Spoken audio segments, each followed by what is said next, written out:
অতীতের মতো এবারও ধ্বংসের কিনারা থেকে দেশকে রক্ষা করবে বিএনপি। বগুড়ায় জুলাই শহীদ স্মরণে ডিজিটাল স্মৃতিস্তম্ভের উদ্বোধনী অনুষ্ঠানে ভার্চুয়ালি যুক্ত হয়ে কথা বলেছেন দলের ভারপ্রাপ্ত চেয়ারম্যান তারেক রহমান। সামনে কঠিন সময় আসছে উল্লেখ করে সবাইকে ঐক্যবদ্ধ হয়ে কাজ করার আহ্বান জানান তিনি। বক্তব্যের শুরুতে শহীদ ওসমান হাদিকে স্মরণ করে বিএনপির ভারপ্রাপ্ত চেয়ারম্যান বলেন, গণতন্ত্র ও ভোটের রাজনীতিতে বিশ্বাস করতেন বলেই নির্বাচনে প্রার্থী হয়েছিলেন হাদি। জুলাই শহীদ ও যোদ্ধা এবং ৭১-এর শহীদ ও বীর মুক্তিযোদ্ধাদের সম্মান রাখতে দেশের জন্য সবাইকে একযোগে কাজ করার আহ্বান জানান তিনি।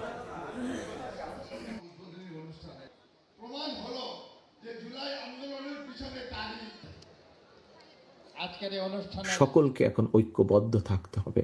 সেটি আমরা বিএনপির নেতাকর্মীরাই হই, সেটি অন্য দলের নেতাকর্মী যারা গণতন্ত্রে বিশ্বাস করে।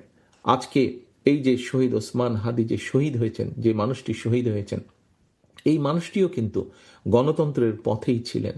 এই মানুষটিও কিন্তু আগামী নির্বাচনের একজন প্রার্থী ছিলেন, অর্থাৎ উনি একজন প্রার্থী ছিলেন। ঢাকা ৮ আসনের উনি প্রার্থী ছিলেন এবং এটির মাধ্যমে প্রমাণিত হয় যে শহীদ ওসমান হাদি নিজেও গণতন্ত্রে বা ভোটের রাজনীতিতে বিশ্বাস করতেন।